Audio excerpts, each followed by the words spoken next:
Osiptal ma TENWEK County ma Bomet ochako ayanga kar thieth manyien mano mar thiedho jotuo mayudo masiche ma apoya kaka yono mar konyo ruyo chenro mag thieth makamago. Kaluwore gi jatend osiptal no, mano nitiere medruok ma osebedoe e kwan jotuo mayudo masiche ma apoya, ka mano gino makoro miyo en gima kare keto tenge kar timo thieth makamago. Okang' makama biro miyo osiptal no thuolo mar thiedho jotuo maromo 250 odiochieng' ka odiochieng' kata nyadichiel, gino makoro biro konyo e reso joma ngimagi ni kama rach.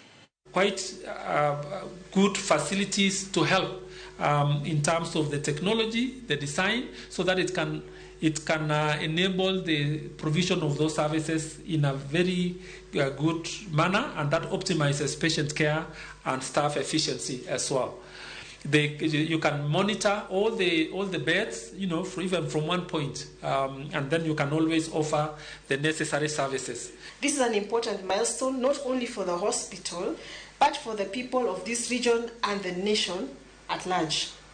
Bringing services closer to the people is one of the main goals of the Ministry of Health. In the ever-evolving landscape of healthcare, the ability to respond rapidly and effectively to emergencies is critical. Accidents and other medical emergencies know no boundaries.